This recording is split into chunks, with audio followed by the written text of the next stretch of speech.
안녕하세요. 저는 서울에 사는 50대 여성입니다. 전 이른 나이에 결혼해서 아들 하나를 낳았어요. 그리고 그 아들이 제 유일한 가족이었고요. 이렇게 얘기하면 남편은 어디 가고 아들과 둘이 살았나 하고 궁금해하실 거예요. 뭐 어디 가서 이런 질문을 들으면 남편은 일찍 죽었다라고 대답하곤 하는데 사실 죽은 건 아니죠. 차라리 죽었으면 좋겠다 하고 바란 적은 많지만 말입니다. 남편은 결혼하고 제가 아들을 가진 지 얼마 되지 않고부터 두 집 살림을 살았어요. 제 뱃속에 아들이 있을 때 말이죠. 전 살아오면서 주변에서 별별 쓰레기 같은 인간들 얘기 참 많이 들었지만 아직도 제 남편을 뛰어넘는 쓰레긴 보지도 듣지도 해본 적이 없습니다. 그만큼 답도 없는 인간이었고요. 남편에 관한 얘기를 궁금해하실 테니 어떤 인간인지 잠시 써볼까 해요. 전 정말 예뻤습니다. 주변에서 저를 좋아하는 동네 청년들이 정말 많을 만큼 말이죠. 남편은 그중 하나였어요. 사실 별로 취향인 얼굴이나 대단히 능력이 많거나 집이 부자이거나 한 건 아니었죠. 하지만 그 중에서 가장 성실하게 저를 찍었습니다. 요즘 그런 말 하면 안 된다고들 하잖아요. 10번 찍어 안 넘어가는 나무 없다는 말 말입니다. 싫다고 하는 사람에게 억지로 들이대는 것도 폭력이라고요. 하지만 저희 세대 때만 하더라도 그런 인식이 없었잖아요. 그래서 남편은 제가 싫다는데도 끊임없이 찍었습니다. 저도 어느샌가 세뇌가 된 건지 아니면 오랜 기간 봐와서 정이 쌓인 건진 모르겠지만 하여튼 정신을 차려보니 남편과 전 연애를 하는 중이었어요. 세상을 다 줄 것처럼 제가 원하면 하늘의 별도 따줄 것 같았던 사람이 변하는 건 그리 오래 걸리지 않았습니다. 결혼을 하고 3년쯤 됐을 때였거든요. 제가 아들을 임신하고 얼마 되지 않았을 때였으니까요. 오늘도 늦어요? 넌 남편이 늦는 거에 대해서 뭐 그렇게 매번 토를 다냐? 바깥이라면 늦고 그럴 수도 있는 거지. 하여간 애가 졌다고 더럽게 유세 부린다니까. 아니, 내 말은 그게 아니라 그냥 내가 늦든 말든 토를 달지 마. 남편이 하는 일은 그냥 네 하고 들으면 되는 건데 뭐가 그렇게 하고 싶은 말이 많아? 우리 어머니는 아버지 말이 법인 줄 알고 사셨던 분인데 그거 반이라도 좀 닮아라. 시어머니가 굉장히 가부장적인 분이셨거든요. 뭐 시아버지도 마찬가지였고요. 그런 집안에서 막내 아들로 나고 자랐으니 남편도 어떤 성격을 가졌을진 사실 안 봐도 비디오긴 했습니다. 어렸을 땐 정말 뭣도 모르고 그냥 결혼했지만요. 그러던 어느 날 남편이 집으로 여자 하나를 데리고 왔더라고요. 이 얘기를 하면 사람들이 다들 놀라곤 합니다. 어떻게 그런 인간이 다 있냐고 말이죠. 나 이제 이 여자랑 살 거야. 화장을 짙게 하고 머리는 길고 손톱을 보라색으로 칠한 여자 하나를 데리고 와서 저에게 그렇게 말하더군요. 정말 어이가 없었어요. 이혼하자는 말이에요? 애써 정신을 붙잡으며 그렇게 물었습니다. 여기서 다시 한번 짚고 넘어가야 할 점은 당시에도 제가 임신 중이었던 거예요. 아니, 이혼하자는 말은 아니고 그냥 이 여자랑 살 거니까 내가 집에 안 들어와도 궁금해하지 말라고. 어차피 우리 한 집에 살아도 뭐 남이라 다름없잖아. 그러니까 기분 나빠할 필요도 없어. 그게 무슨 말이냐고요, 대체. 그렇게 두 집 살림을 당당하게 임신한 본처 앞에서 통보하듯 말하는 쓰레기 같은 인간 보신 적 있으신가요? 전 정말 여태까지도 그런 인간은 듣지도 보지도 못했거든요. 당신 지금 제정신이에요? 나 지금 임신했어요. 다음 달이면 당신 아들도 이 세상에 나온다고요. 누가 뭐래? 내가 생활비는 다달이 보내줄 테니까 그냥 넌 나 신경 쓰지 말고 살아. 얼마나 좋니? 집에서 남편이 벌어다 주는 돈으로 애나 키우고 내 밥도 차릴 필요 없고. 무슨 말을 어떻게 하는 게 좋을지 생각조차 나지 않더군요. 그렇게 뻔뻔하게 나오는 사람에게 말입니다. 그냥 말문이 막힌다는 걸 그런 걸 두고 하는 말인가 싶어졌죠. 남편은 그렇게 선언 아닌 선언을 한 뒤 집으로 들어오지 않았습니다. 전 아이도 남편 없이 낳았고 매일 밤을 남편 없이 보냈어요. 다달이 들어오는 생활비도 어느 순간엔 비참하다는 생각이 들더라고요. 하지만 받지 않을 수는 없었습니다. 전 아이를 키워야 했으니까요. 아마 아들이 있었다면 진작에 뛰쳐나오지 않았을까 싶긴 해요. 그렇게 전 남편의 두 집 살림을 묵인했습니다. 아니 그럴 수밖에 없었어요. 남편을 떠나 혼자 아이를 키울 자신도 없었던 데다가 결혼 초창기부터 그랬던 남편에게 어느새 익숙해져 버린 겁니다. 그래서는 안 되는 건데 말이죠. 그러던 어느 날 저를 정신 차리게 해준 일이 생겼어요. 시어머니와 남편의 대화를 듣게 된 거였는데요. 그날은 1년에 한 번 모이는 시아버지의 제삿날이었거든요. 거기서 두 사람의 대화를 듣게 된 겁니다. 쟤는 아무 말 없냐? 지가 무슨 말을 해? 아니 아무리 등신천지라도 지 남편이 이렇게 대놓고 두 집 살림을 한다는데 찍소리도 못한단 말이야? 등신천치라 그래. 잘 아마 내가 헤어지자고 하면 바짓가랑이 붙잡을걸? 아이고 아무리 그래도 여자는 또 애 생겼다 그러면 달라져. 달라질 일 없으니까 걱정하지 마세요. 임신한 거 알기는 아냐? 걔가 알아야 할 이유가 없잖아요. 그래도 어쨌든 나중에 호적에 올릴 거 아니냐. 알게 돼도 상관없어요. 달라질 건 없으니까. 그 두 집 살림을 차린 상간녀가 임신을 한 겁니다. 그리고 그 소식을 들으니 소름이 쫙 돋더군요. 그러고는 이런 생각이 들었어요. 나는 그렇다 치고 우리 아들이 왜 이런 집안에서 그런 대접을 받으며 커야 하는 거지 하는 생각 말입니다. 그때 그 생각을 하고 정신이 번쩍하고 들었던 것 같아요. 난 이런 남편과 이런 집안에서 살아도 우리 아들은 그런 집안에서 살게 할 수 없다는 생각에 아주 강렬하게 든 겁니다. 그래서 남편과 이혼했어요. 물론 이혼하는 과정이 순탄하진 않았습니다. 우선 남편은 제가 이혼하자는 말에 굉장히 분개했어요. 제 입에서 그런 말이 나올 거라곤 단 한 번도 상상조차 하지 못했던 사람이었으니까요. 네가 어떻게 감히 나한테 이혼을 하잔 말을 해? 너 미쳤어? 도장 안 찍어줘도 상관없어요. 난 증거 다 있으니까. 증거? 무슨 증거? 당신이 같이 사는 그 여자가 임신한 거, 그리고 오랫동안 두 집 살림을 해왔다는 증거 말이에요. 너 지금 나 협박하는 거냐? 어? 이미 다 알아보고 하는 말이니까 그냥 조용히 끝내고 싶으면 합의금이나 주고 재산 분할이나 제대로 해줘요. 그리고 양육비도 다달이 보내주고. 당연히 남편은 그러지 않겠다고 분개하며 욕이란 욕은 다 했고 전 물러서지 않았습니다. 만약에 저 혼자라고 생각했으면 금방 물러섰을지도 몰라요. 하지만 아들을 위한 거라고 생각하니 그럴 수가 없겠더라고요. 그래서 버텼습니다. 그리고 이겼어요. 물론 남편은 끝까지 돈을 주지 않으려 했지만 그것도 받아냈고 말이죠. 이렇게 독한 년인 줄 몰랐네. 이혼이 성사가 된 날 남편이 저에게 한 말이었습니다. 전 그 말이 칭찬으로 들렸어요. 물론 이혼하고 나서도 남편에게서 바로 벗어날 수 있었던 건 아니었습니다. 모두가 예상할 수 있는 대로 남편은 단 한 번도 양육비를 제때 보내준 적이 없었거든요. 그래도 독촉하면 보내주던 것도 1년이 조금 지난 순간부턴 아예 보내주지 않았고요. 그러면서도 시시때때로 찾아와 행패를 부렸죠. 아들은 그 행패를 다 보고 자랐습니다. 전 지금도 그게 너무 속상해요. 네 엄마가 다른 남자 만나면 나한테 바로 얘기해야 된다. 알겠냐? 엄마랑 아빠는 헤어졌는데 내가 왜 그래야 돼요? 아빠가 하라고 하면 할 것이지 말이 많아. 이게 어디서 배운 버르장머리야? 남편은 제가 남자를 만나고 다니는지 아닌지 시시때때로 감시했고 아들에게 큰 소리를 지르거나 폭행을 행사하는 일이 잦았습니다. 그 두 집 살림을 하던 상간녀가 아이를 낳고 다른 남자와 바람이 나서 집을 나간 뒤론 더더욱 저를 찾아오는 일이 잦았죠. 다시 합치자는 개소리도 정말 많이 했고 말이죠. 물론 새 여자가 생긴 뒤엔 찾아오는 일이 거의 없어지긴 했습니다. 그게 계속해서 반복됐어요. 새 여자가 생기면 저를 찾아오지 않다가도 헤어지면 다시 찾아오고 그거 반복이었습니다. 그렇게 거쳐간 남편의 부인이 7이에요. 지금은 8번째 마누라와 살고 있고 씨가 다른 아들의 형제가 4이 있습니다. 난 죽어도 아버지같이는 안 살 거야. 아버지같이 살게 될까봐 무서워서 결혼도 못하겠어. 아들이 종종 그런 말을 한 적이 있는데 지금 생각해도 너무나 슬픈 말이네요. 아무튼 전 아들이 그런 말을 할 때 굉장히 무서웠거든요.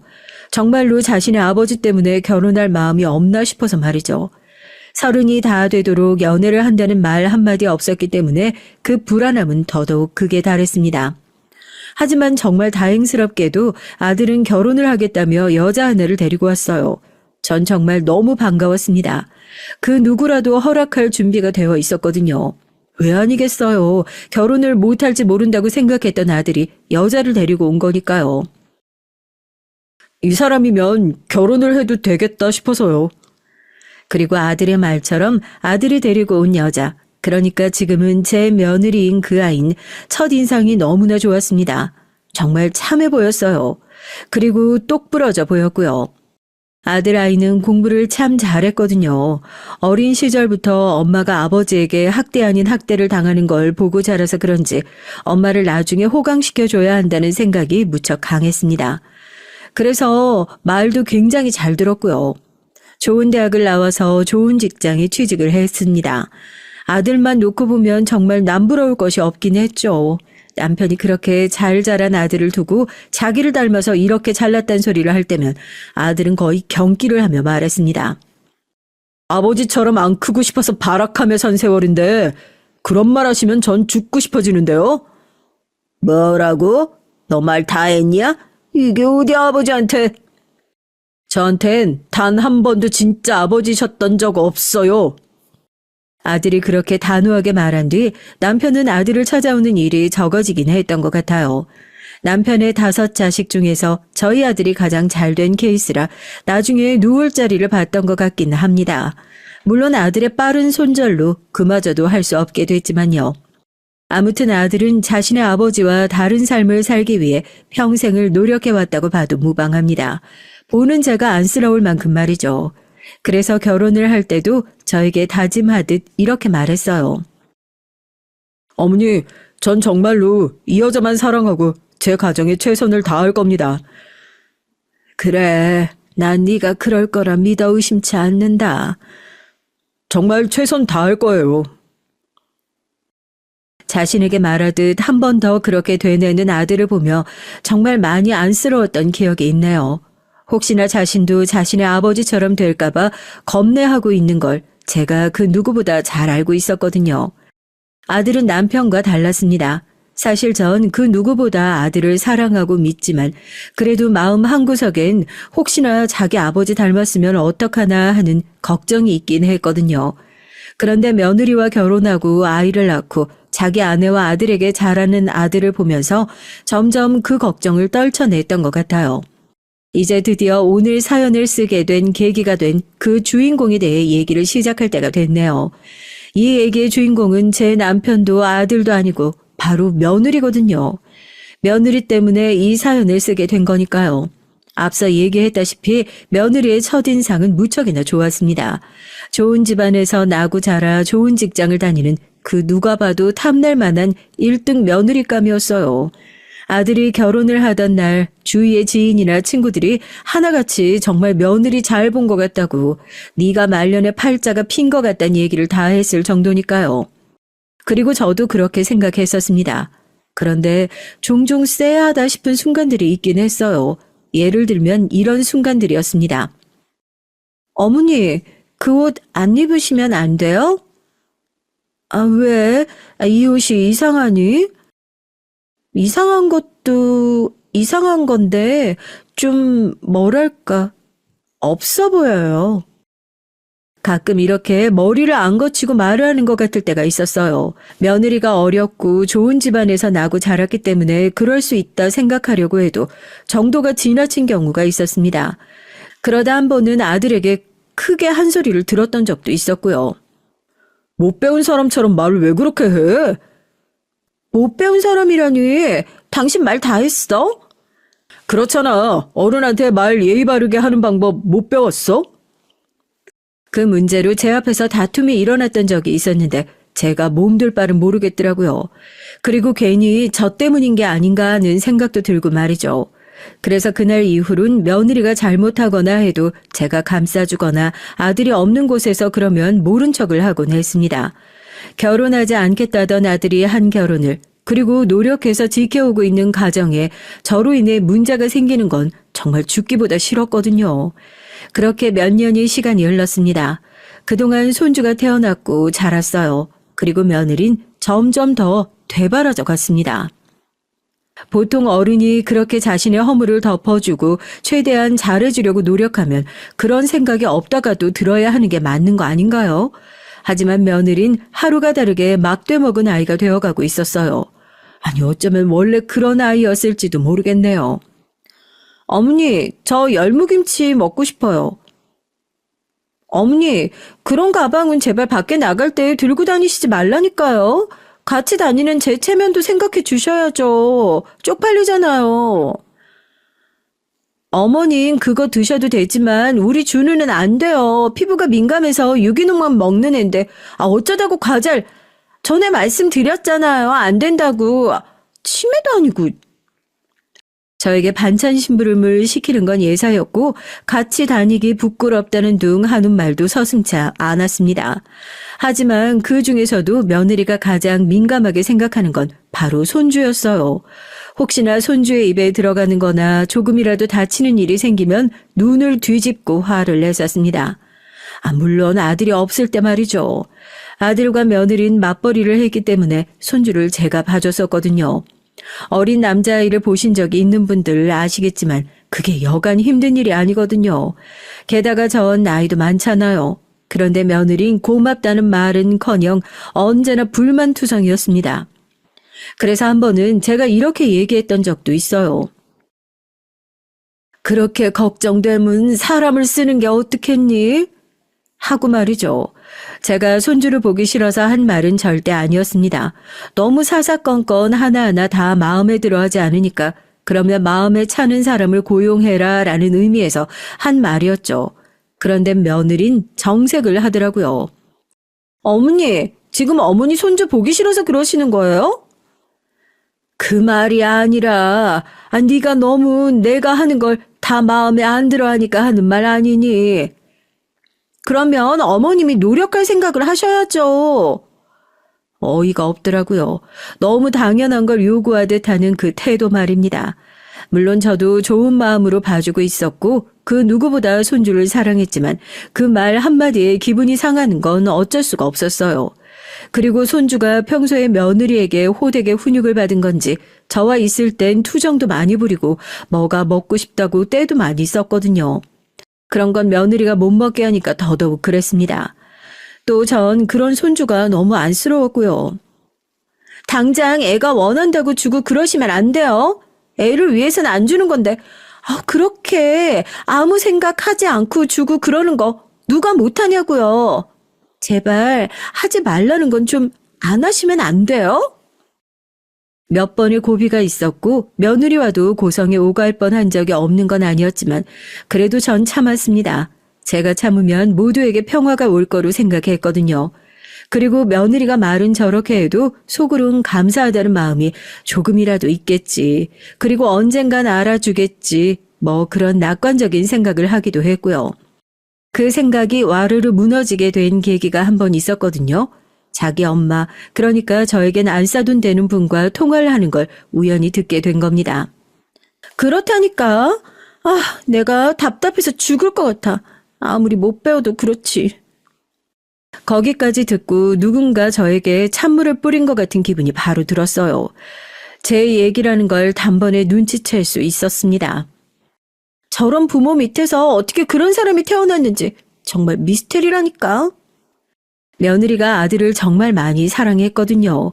결혼할 때도 며느리가 좋아서 몇 년을 따라다닌 거라는 말을 들었었고 말이죠. 그래서 아들에겐 정말 잘했습니다. 제가 그동안 며느리를 참아줬던 가장 결정적인 이유기도 하고 말이죠. 옷 입고 다니는 것도 진짜 쪽팔려 죽겠어.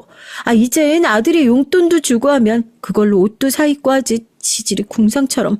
그렇게 입고 다니는 게 자기 자식들 얼굴에 먹칠하는 거라는 걸 정말 모른다랍니까? 제가 옷을 이상하게 입고 다니냐? 그것도 아니었습니다. 백화점에 가서 쇼핑해온 옷을 입는 건 아니었지만 그래도 어느 정도 여유가 생기고 나선 저도 옷가게에서 옷을 사 입었어요. 동네 마트 같은 곳에서도 옷을 사기도 했고요. 며느리의 눈으로 봤을 때 못했을진 몰라도 예전부터 친하게 지내던 지인들 사이에선 신경 써서 입고 다닌다는 소리를 매번 들었어요. 나중에 진짜 더 나이 들면 요양원에 모시자고 할 거야. 그 사람? 지금이야 뭐 자기 엄마면 죽고 못 살아도 나중엔 결국 자기 식구들이 제일 소중해지게 되어 있어. 내 말 듣는 날이 온다니까? 그 말은 화도 났지만 슬프기까지 하더군요. 당장이라도 뛰쳐나가서 너 지금 무슨 소리 하는 거냐고 소리를 지르고 아들에게도 다 이루고 싶었지만 그럴 수 없었습니다.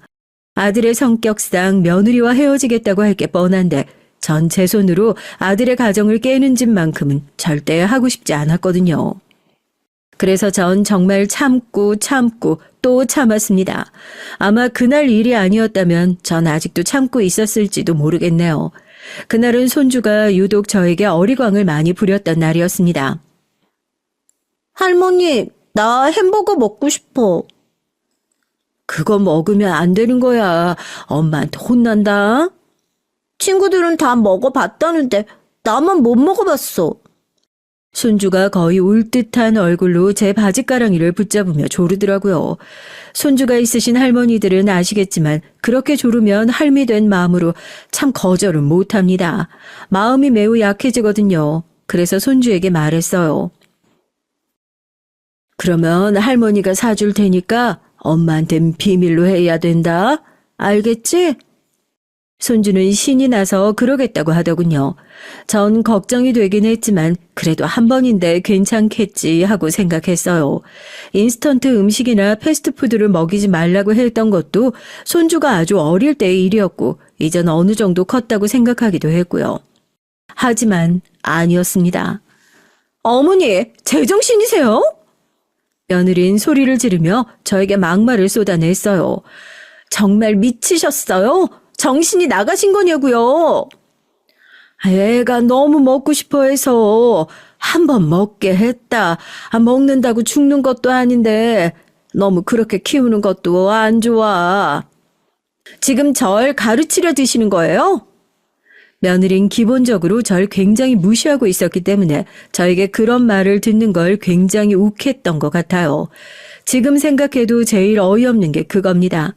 단순히 덜 배우고 못 가졌다는 이유 하나만으로 절 무시해서 한참 어른들에게도 저에게 그런 말을 듣는 게 자존심 상해했던 것, 전 아직도 그게 너무 괘씸해요. 어머님은 잘 모르시겠지만 이런 거 한번 먹이는 게 얼마나 큰데요. 왜 제가 하라는 대로 못 하시는 거예요? 그 정도로 머리가 나쁘세요? 했던 말 금방 잊어버리게?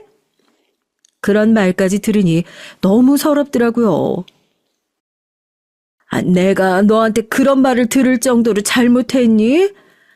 처음도 아니니까 그렇죠. 일부러 이러시는 거예요? 저 엿먹어보라고? 어른한테 말버릇이 그게 뭐니? 내가 왜 일부러 그래? 어른 같아야 어른 대접을 해드리죠. 눈물이 찔끔 났습니다. 그날 며느리에게 정말 온갖 말을 다 들은 것 같아요. 할머니 자격이 없다는 둥, 못 배웠다는 둥, 정신이 나갔다는 둥 말입니다. 며느리가 손주를 데리고 절 노려보면선 인사도 없이 자기 집으로 돌아간 뒤 전 거실에 앉아서 울었습니다. 저도 모르게 눈물이 나오더라고요. 너무 서러워서 말입니다. 그리고 생각했어요. 아들 내외와 떨어져 살아야겠다고 말이죠. 그것 또한 아들의 가정을 지켜주기 위해서 내린 결정이었습니다. 제가 이렇게 붙어 살면 계속 이런 잡음이 나올 것이고 언젠간 아들의 귀에도 들어갈 거로 생각했거든요. 아니면 제가 서러워서 말을 하게 되는 날이 올 수도 있고 말이죠. 나 시골에 내려가서 살란다. 갑자기 왜요? 무슨 일 있으세요? 그냥 난 이제 조용하게 내려가서 살란다. 무슨 일 있으신지 얘기를 해주세요. 어머니 그냥 이러실 분 아니라는 거 제가 제일 잘 알아요. 아들은 완강했습니다. 제가 이유를 말해줄 때까지 끈질기게 물었어요. 지금 와서 돌이켜 생각해보면 전 아들이 이유를 계속 물어주길 바랐던 걸 수도 있겠네요. 제가 아는 아들은 순순히 저를 내려보낼 아이가 아니긴 했거든요. 난 이제 이런 취급 당하고는 못 살겠다. 그 말을 하는데 저도 모르게 눈물이 왈칵 쏟아져 나왔습니다. 그리고 그 이후로는 입에서 말이 술술 나오더라고요. 그간 너무 억울해서 그랬던 것 같기는 해요. 시어머니한테 제정신이냐 미쳤냐, 자기 주제를 모른다, 자기를 가르치려 드는 거냐, 이런 소리 하는 며느리랑 난 이제 더 힘들어서 못 살겠다. 그게 무슨 소리예요? 제 그 말에 아들이 하얗게 질린 얼굴로 되물었어요. 아들은 정말 이 정도일 거라고는 생각하지 못했나 보더라고요. 그 와중에도 며느리가 아들한텐 잘하긴 했구나 하는 생각이 들어서 조금은 안심을 했던 것 같아요. 제가 그간 있었던 일들을 아들에게 다 얘기했습니다. 당연히 아들은 엄청나게 분개했죠. 앞서 얘기했다시피 저와 아들은 일반적인 모자 관계보다 조금 더 특별할 수밖에 없기는 했어요. 아들은 화가 잔뜩 나서 자신의 집으로 돌아갔습니다. 이런 말을 남기고서 말이죠. 어머니, 어디 가실 생각하지 마세요. 아셨죠? 그리고 바로 다음 날 며느리에게 연락이 왔습니다. 전 바로 잘못했다고 싹싹 빌 줄 알았거든요. 그런데 아니더라고요. 아들한테 다 이르셔서 뭐 어쩌시려고 이러신 건데요? 이혼이라도 시키려고요? 나는 그저 사실을 얘기했을 뿐이다. 어머니 입장에서 어머니가 유리한 대로 얘기하셨겠죠. 내가 유리한 대로 얘기할 필요도 없었다. 그동안 네가 나한테 해온 막말이 너무 많아서 사실만 얘기해도 아직 다 못했는데. 이렇게 자기 손으로 아들 이혼을 시키고도 어머니가 잘 살 수 있을 것 같으세요? 제가 어머니 성격을 몰라요. 아들 이혼남 만들고도 잘 살 수 있을 것 같냐고요. 사실 거기엔 아무런 대답을 하진 못했어요. 며느리의 말처럼 전 아들을 이혼남으로 만들어 놓고 잘 살 수 있는 사람이 아니었거든요. 뭐 정확히는 제가 이혼남을 만드는 게 아니라 며느리 스스로 자처한 일이긴 하지만 저만 입 다물었으면 평온했을 수도 있으니까요. 그리고 저 절대로 제 아들 못 주거든요.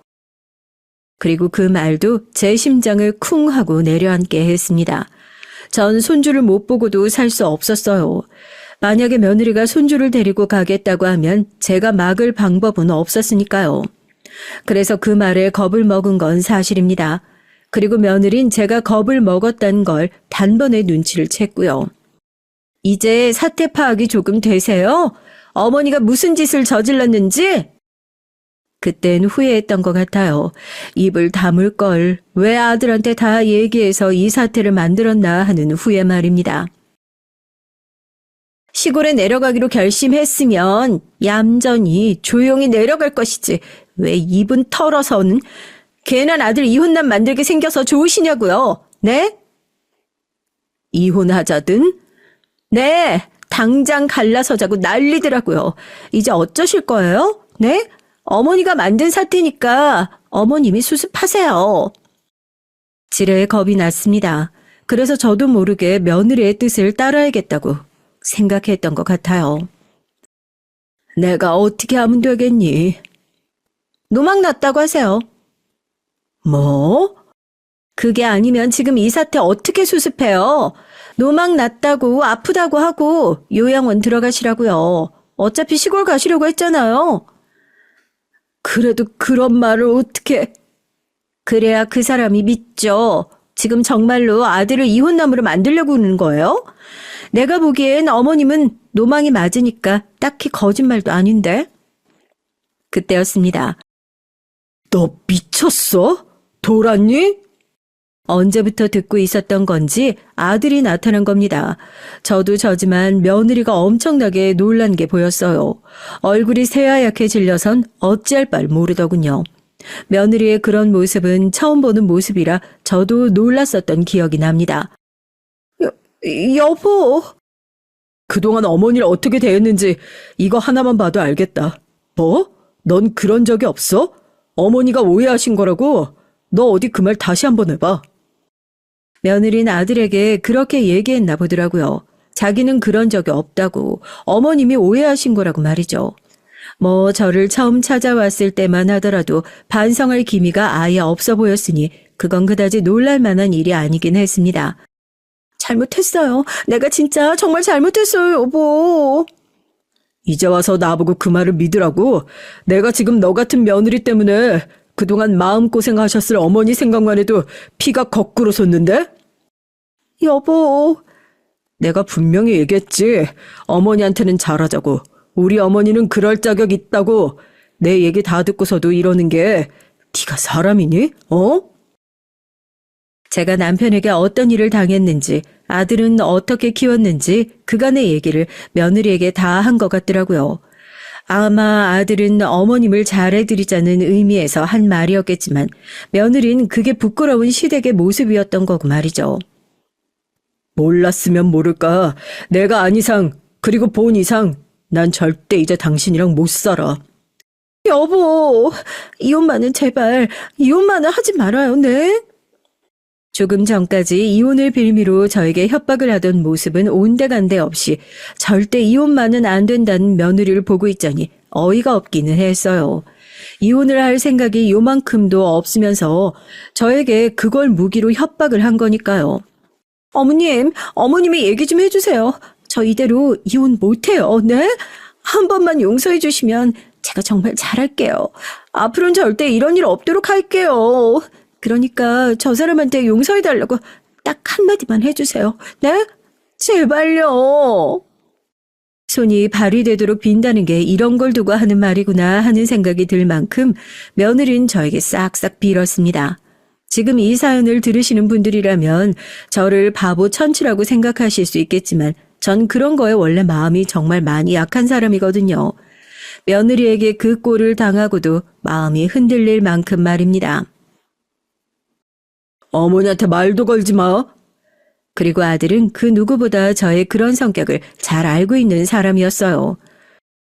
지금 감히 네가 어머님한테 용서를 말해?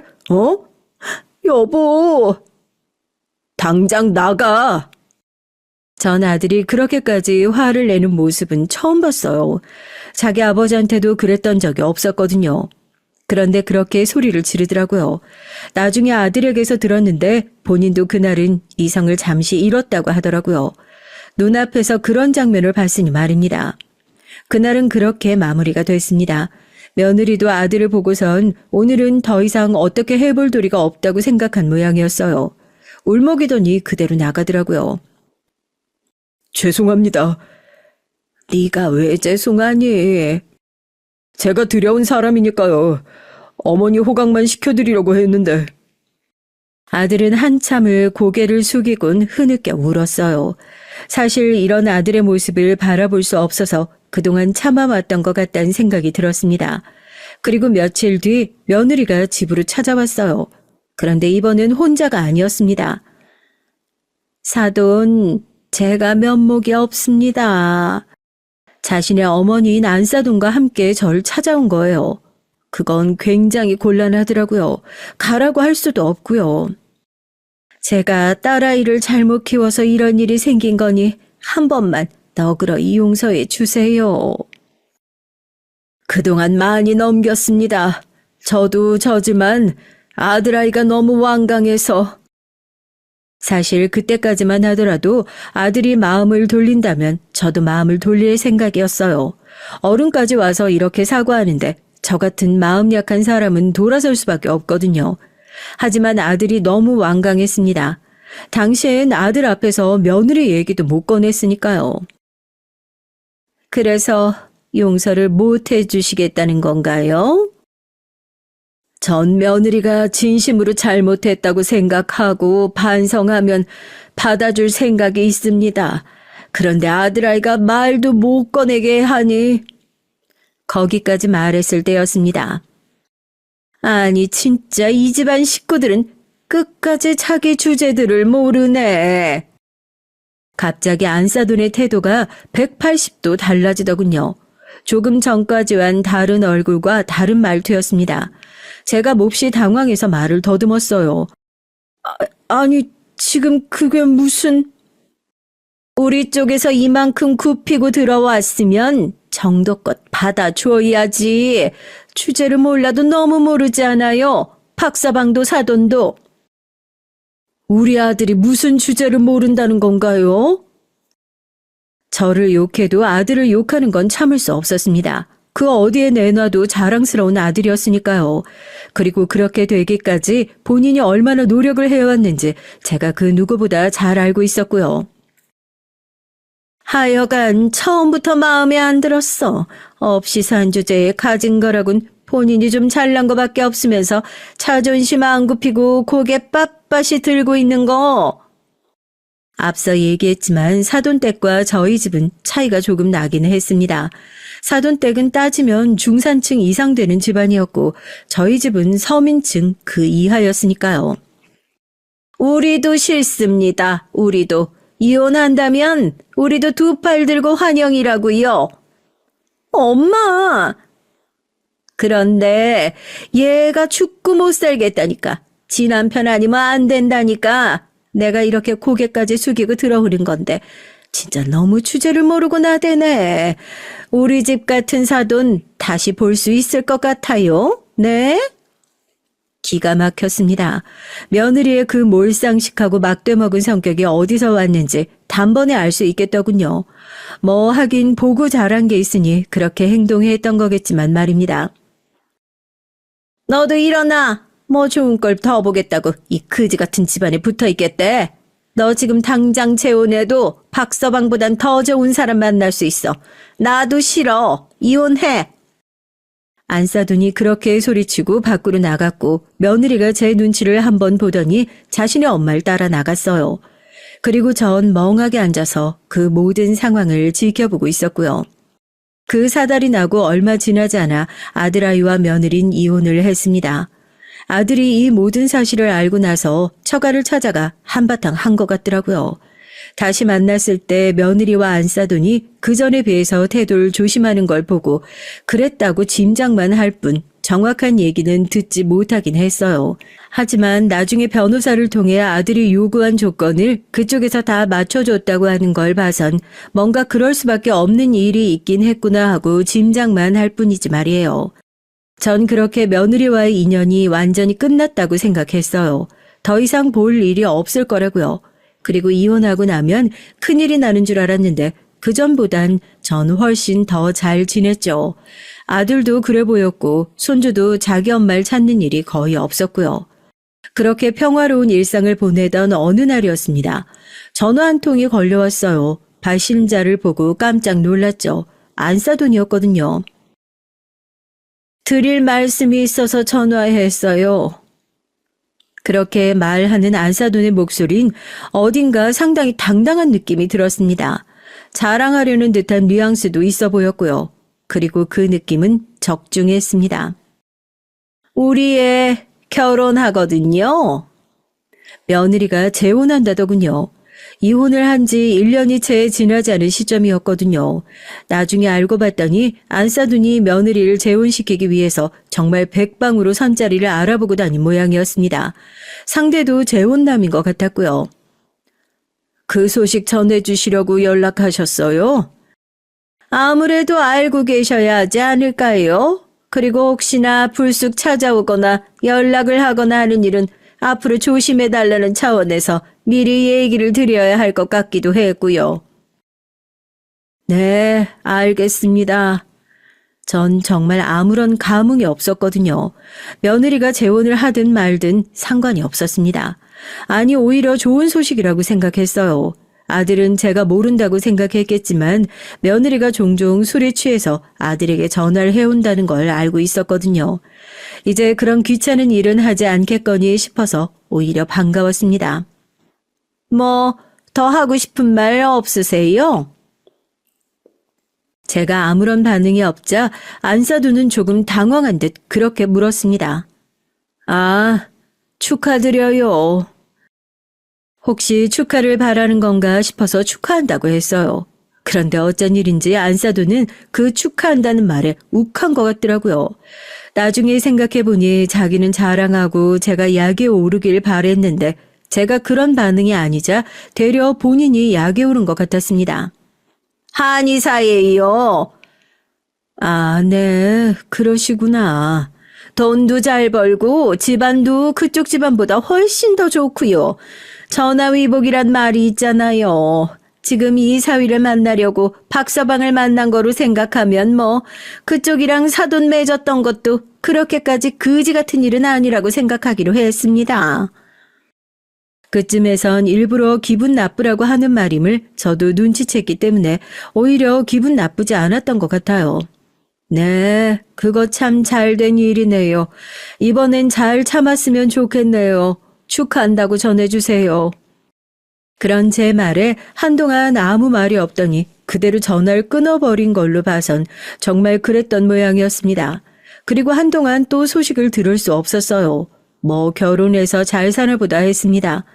아들과 그 문제로 따로 대화를 나눠본 적은 없었지만 아들도 며느리가 재혼한 거란 사실을 알고 있는 듯 했고요. 그리고 며느리가 어떻게 사는지 더 관심을 둘 수 없었던 게 저희 남편이 그 사이에 아주 아팠어요. 어느 날 찾아와서는 죽을 병에 걸렸다고 마지막을 함께 해줄 수 있냐고 묻더군요. 사실 그러고 싶지 않았습니다. 왜 그런 말 있잖아요. 바람을 몇 번을 피우고 몇 집 살림을 차리든 결국 남잔 죽을 때가 되면 조강지처를 찾아온다는 말입니다. 전 그 말이 언제나 싫었거든요. 하지만 막상 정말 죽을 병에 걸려서 찾아오니 그냥 인간적으로 외면할 수 없겠다는 생각이 들었어요. 그런 걸 다 보고 그런 꼴을 당하고도 어떻게 그럴 수 있냐며 아들은 화를 냈지만 전 그래도 남편 곁을 마지막까지 지켰습니다. 남편은 죽을 때가 됐다고 찾아온 지 3개월이 지나지 않아 세상을 떴어요. 마지막에 저와 아들에게 했던 말이 기억이 나네요. 내가 너무 미안했어. 너한테도 몹쓸 아버지여서 미안했다. 긴 말은 하지 않았어요. 하지만 전 그 사과가 마음에 와닿았던 것 같습니다. 아들도 아버지를 용서하진 않을 거라고 대답은 했지만 끝까지 상주 자리를 지킨 걸로 봐선 그래도 어느 정도는 마음의 화해를 하지 않았나 싶어요. 뭐 죽은 사람을 대상으로 언제까지 화를 내고 살 수는 없는 노릇이었고 말이죠. 한 가지 의외였던 점은 죽을 때 자신이 가지고 있던 모든 재산을 아들 앞으로 해놨던 것이었습니다. 그리고 크진 않았지만 보험을 하나 들어둔 게 있더라고요. 그 보험의 수령인은 저였고 말이죠. 그걸로 남편을 다시 보게 되거나 용서를 하거나 할 생각은 없었습니다. 하지만 그래도 인간으로서 최소한의 양심이 있긴 했구나 하는 생각이 들긴 했던 것 같아요. 마지막으로 같이 살았던 여자가 찾아와서 그 돈은 자기 돈이라며 달라고 고래고래 소리를 지르면서 장례식장을 뒤집어 놨을 땐 한편으론 불쌍하다는 생각도 했던 것 같아요. 고작 자기를 저 정도로밖에 생각하지 않는 여자와 살려고 그렇게 살았나 싶은 생각이 들어서 말이죠. 뭐 그 여자는 아들이 잘 해결했어요. 법적으로 뭔가 조치를 취했다고 듣긴 했는데 저도 잘 모릅니다. 다시 나타나지 않으니 그런가 보다 할 뿐이죠. 그렇게 정신없이 남편을 수발하고 보내고 그러느라 며느리가 어떻게 사는지 뭐라고 사는지 생각지도 못하고 있던 어느 날이었습니다. 그이 만나는 사람 있어요? 며느리가 어느 날 전화가 와선 그렇게 묻더군요. 재혼도 했다는 애가 그런 건 왜 궁금해하니? 그냥 넌 너대로 잘 살아라. 그렇게 얘기를 해주고 끊었지만 영 찜찜한 기분이 들어서 주위에 물어물어 며느리의 소식을 전해 들었습니다. 그리고는 조금 놀라운 말을 들을 수 있었어요. 그 재혼한 남자 손버릇이 안 좋았나 봐. 그전에도 그래서 이혼한 모양이고. 그런 것도 모르고 재혼을 시켰단 말이야? 모르지 뭐 알고 그랬는지 모르고 그랬는지. 그래도 설마 자기 딸을 그런 논팽이 밑으로 알고 보내지는 않았을 거 아니야. 그 집 엄마 욕심이 그득그득 하잖아. 그건 모를 일이야. 소문이 자자하더군요. 알고 보냈는지 모르고 보냈는지 몰라도 어쨌든 급하게 혼처를 찾아보낸 게 결국엔 체한 것 같다고 주위에서 떠들어대는 것 같았습니다. 물론 며느리도 안싸돈도 다 업보라고 생각은 해요. 그들이 저에게 했던 말과 행동들이 있는데 저라고 그런 생각까지 안 하진 않습니다. 하지만 인간적으로 조금 안 됐다는 생각이 들기는 했던 것 같아요. 자기 딸내미를 그런 집으로 밀어넣고 본인은 멀쩡하게 잘 지내는 것 같다고 다들 엄청난 여자라고 말한다고 하더군요. 저도 뭐 그렇게 생각하긴 합니다. 어지간해선 그런 얘기를 듣고서 딸을 그 집으로 그대로 내버려 두는 엄마는 없을 테니까요. 한 번은 며느리가 울면서 아들에게 찾아온 것 같았어요. 그리고 그걸 안싸돈이 잡으러 왔고요. 우는 딸아이를 나무라면서 이렇게 말했다고 하더군요. 네가 내 수치야. 아유, 어떻게 쪽팔린 것도 모르고. 안싸돈이 며느리를 향해 어찌나 폭언을 쏟아냈던지 아들도 그런 안싸돈을 말렸을 정도라고 했어요. 그러고 보면 정말 제대로 된 부모를 만나서 자라는 것만큼 큰 유산도 없는 것 같다는 생각이 듭니다. 겉으로 보기엔 번지르르 해도 속은 골마 있는 집들이 있는 것 보면 말이죠. 그리고 한 번 맺은 인연은 참 질기다는 생각도 했던 것 같아요. 며느리와 아들을 보면서 말이죠.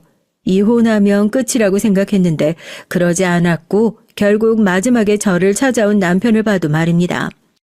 며느리의 소식은 앞으로도 계속 듣게 될 겁니다. 제가 원하지 않더라도 말이죠. 어쨌든 아들의 아내였고 그리고 제 손주의 엄마니까요. 사실 며느리가 밉지만 그래도 잘 살았으면 좋겠는 이유도 그거고요. 제 손주의 엄마가 못 살아서 좋을 게 뭐가 있겠어요. 아들에게 언젠가 너도 결혼할 생각이 있냐는 말을 조심스럽게 물었던 적이 있습니다. 결혼하기 싫어했던 아이라 영영 생각이 없을 줄 알고 사실 조금 걱정을 하기는 했었는데 아들의 의외의 대답을 하더라고요. 좋은 사람이 있으면 꼭 마음을 닫고 절대 안 할 거야 라고 생각하진 않을 거라고 말이죠. 그것만으로도 매우 다행인 일이라고 생각합니다. 제 인생이 나름 파란만장했고 워낙 여러 가지 일이 있었다 보니 구구절절 사연이 너무 길어진 것 같네요. 들으시는 분들이 어떻게 들으셨을지 조금 걱정이 됩니다. 저는 이 얘기를 쓰면서 나에게 이런 일이 있었구나 하고 힘들이지 않고 썼으니 여러분들이 재미있게 들어주셨으면 더없이 좋겠네요. 지나고 보니 참 세월이 길었다 하는 생각도 들고 말입니다. 저와 아들 그리고 손주는 앞으로 더 잘 살 거예요.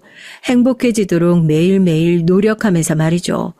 지금도 하루하루 자라는 손주를 보고 있으면 행복합니다. 아들 키울 때 생각도 나고 말이죠. 아들은 제가 고생한다고 미안해하지만요. 길다면 긴 제 얘기 마지막까지 함께 해주셔서 감사합니다. 들으시는 동안 많이 공감해 주셨다면 전 그게 가장 기쁠 것 같네요. 그러면 전 이제 사연을 마치겠습니다. 언제 어디서건 건강이 제일 중요하니 건강하세요. 늘 좋은 일만 있으시길 바라겠습니다. 안녕하세요. 저는 내년이면 50이 되는 40 후반의 여성입니다. 결혼한 지는 25년이 됐고요. 남편과 아들 둘을 키우고 사는 대한민국의 아줌마입니다. 저에겐 제 자식만큼 소중한 사람이 하나 더 있는데요. 그 사람은 제 남편의 여동생이에요. 저희 시부모님은 아들만 셋을 키우시다가 마지막에 40이 넘으신 저희 시어머니가 낳은 딸이 있는데요. 첫째 아주버님과는 23살 차이가 나는 시누이입니다. 저희 남편은 둘째 아들인데 시누이와는 21살 차이가 나네요. 남편과 전 나이가 동갑내기고요. 제가 결혼했을 때 저희 시누는 3살이었으니까요. 제가 남편과 결혼하기 전부터 이 시누이가 귀여워서 어쩔 줄을 몰랐거든요. 꼭 제 딸처럼 애지중지하면서 기저귀도 갈아주고 안고 업고 분유도 먹여줬습니다. 사실 전 아기를 참 좋아했어요. 하지만 제 친정 어머니는 저만 낳고 아기를 더 낳지 못하셨죠. 왜냐하면 절 낳을 때 너무나 고생을 많이 하셔서 임신에 대한 트라우마가 생겼다고 하더라고요. 그래서 전 어렸을 때 소원이 동생 하나 갖는 것이었는데 남편의 동생이 저의 오랜 소원을 풀어준 거나 다름없었습니다. 처음에 남편과 사귀게 된 지 얼마 안 돼서 자긴 형과 남동생이 있다고 할 땐 좀 시큰둥했어요. 남동생이나 오빠는 별로 갖고 싶지가 않았거든요. 그런데 어느 날 남편이 자기 집에 가자고 했죠. 인형 같은 여자아이를 하나 보여준다고 말이죠. 전 아기를 좋아했으니 얼른 따라 나섰습니다. 그날따라 시부모님은 집에 안 계셨고요. 전 남편의 집에 들어서자마자 탄성을 질렀어요. 아장아장 걷는 딸내미가 하나 집에 있는 것이었어요. 전 눈이 휘둥그레져서 남편에게 물었죠. 이 애 누구야? 설마 자기네 숨겨놓은 딸 아니지? 정말 닮은 것도 같은데. 자기 나 몰래 고등학교 때 딸 낳은 거 아니야? 에이, 그런 거 아니고 얜 내 동생인데 늦둥이 동생이야. 우리 어머니가 낳은 딸이라고. 신우인 만나자마자 저에게 한박 웃음을 지으면서 옹알이를 하는 거였어요.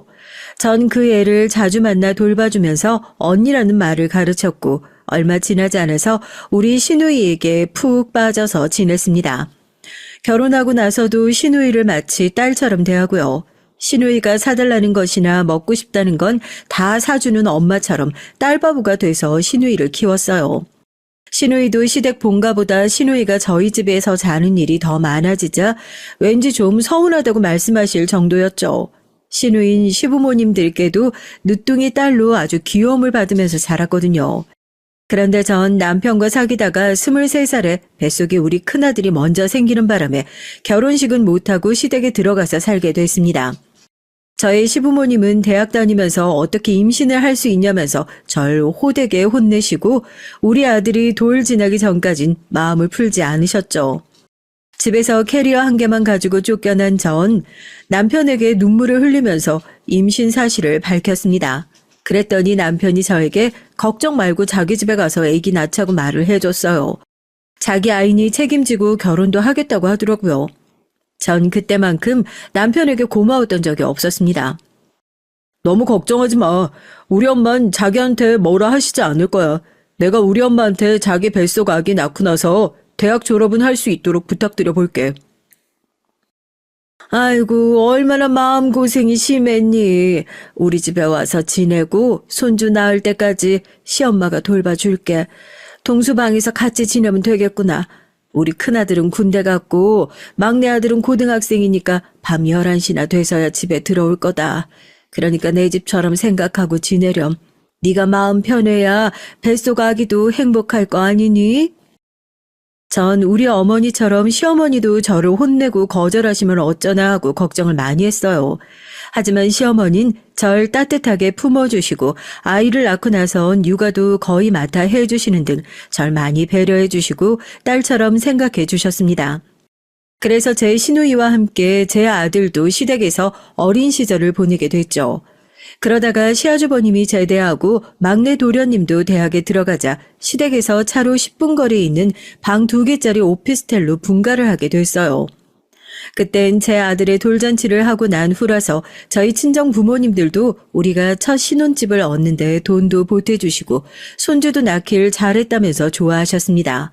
그리고 친정 아버지는 결혼식을 못한 우리 부부가 짠하다면서 결혼식 비용을 대주셨고요. 제가 외동딸이다 보니 이제껏 친척 사촌들의 결혼식에 가셔서 낸 축의금을 좀 뽑아야 한다는 그분들의 속내도 좀 있긴 했지만 그 덕에 전 결혼식을 늦게나마 올릴 수가 있었어요. 그리고 우린 우리 아들과 시누이를 데리고 늦은 신혼여행도 제주도로 다녀왔고요.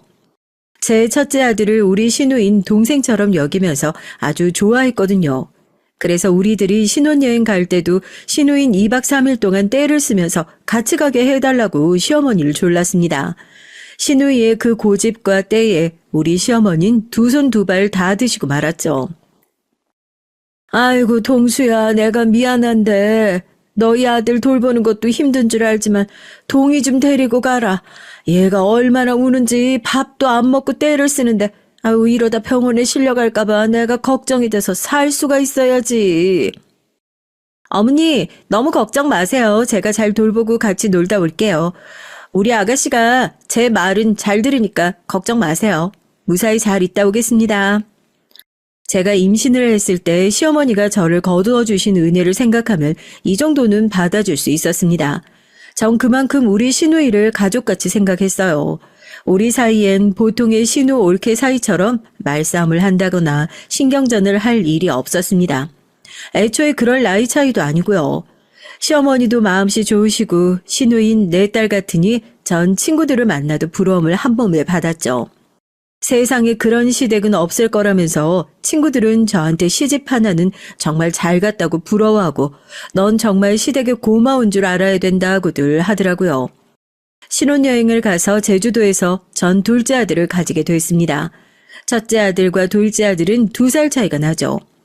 그래서 전 할 수 없이 대학 졸업을 하자마자 두 애들 육아에 정신없는 나날을 보내야만 했어요. 그나마 4학년 2학기 때 아기를 낳아서 다행이었죠.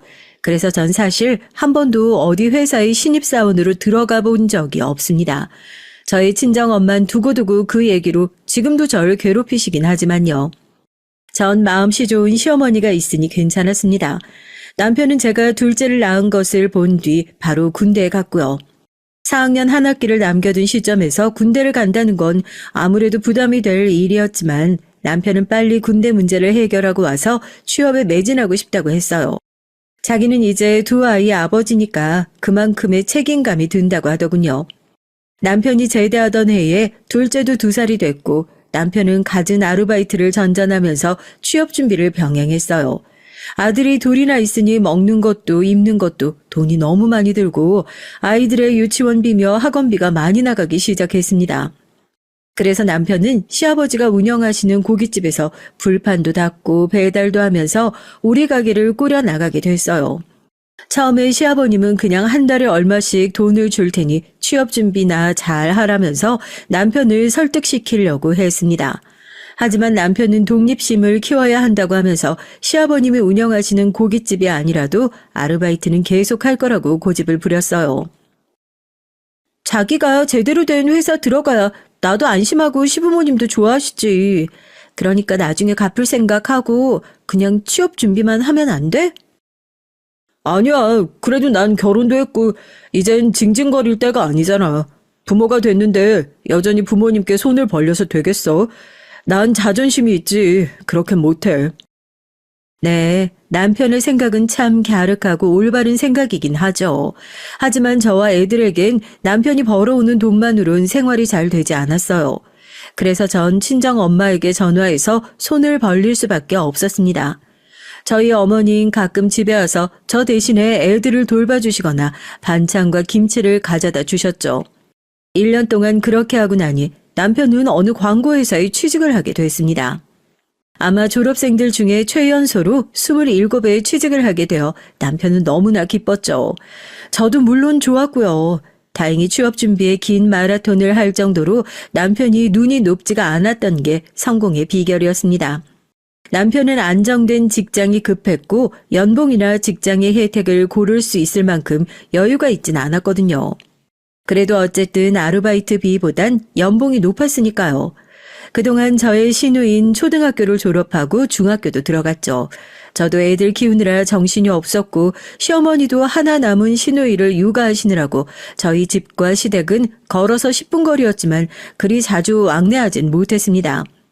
애들이 유치원에 들어갈 때까지 남편의 할아버지 제사 때나 명절에만 시댁에 갔다 왔어요. 그때도 항상 시아주버님은 집에 없었고 막내 도련님 역시 친구 만나느라 명절에 밤늦게 집에 들어왔거든요. 그래서 시댁엔 시누이와 우리 애들끼리만 놀고 있었어요. 그러던 어느 날 우리 시어머니는 허리가 아프셔서 디스크 수술을 받아야 했습니다. 40이 넘은 나이에 시누이를 낳으셨고 그 당시에 제왕절개로 낳았어야 했거든요. 제왕절개로 아이를 낳은 이후 산후조리도 제대로 하지 못하신 시어머니는 자주 허리가 아프시다고 호소를 하셨다고 합니다. 그동안은 힘들어도 병원에 한번 입원을 하지 못하셨는데요. 그렇게 고질병처럼 20년 동안 악화되어 허리 디스크가 터지셨다고 하더라고요. 의사 선생님은 왜 이렇게 늦게 왔냐고 시어머니에게 일장 연설을 하셨답니다. 육아도 힘든 건 알지만 그래도 시누이를 낳은 이후부턴 꾸준히 치료를 했으면 수술까진 가지 않았을 거라고 했다고 해요. 어머니가 수술을 하시고 일주일간 병원에 계시는 동안 전 남편과 애들을 데리고 시댁에 들어가서 시아버님과 시누이를 보살피면서 살았어요. 애들이 학교 간 이후엔 병원으로 시어머니를 간호하러 갔다 왔습니다. 그러다 보니 저도 시어머니가 퇴원할 무렵엔 감기 몸살에 걸려 집에서 끙끙 앓게 됐고요. 면역력이 약해져서 애들이 약한 감기에 걸릴 때 전 끔찍한 몸살을 앓게 된 거였습니다. 그것도 모자라서 전 배 앞쪽에 대상포진이 생겨서 몇 달 동안 고생을 하게 됐어요. 이게 정말 너무너무 아파서 전 매일 정신이 없었죠. 제가 앓고 있는 동안 저의 친정엄마가 집에 오셔서 남편과 애들에게 밥도 해주시고 집안일을 돌봐주셨습니다. 전 친정엄마가 둘이나 되는 제 애들을 봐주시면서 힘들어하신 것이 좀 짠해서 어머니에게 제가 조금 모아두었던 돈을 드렸어요.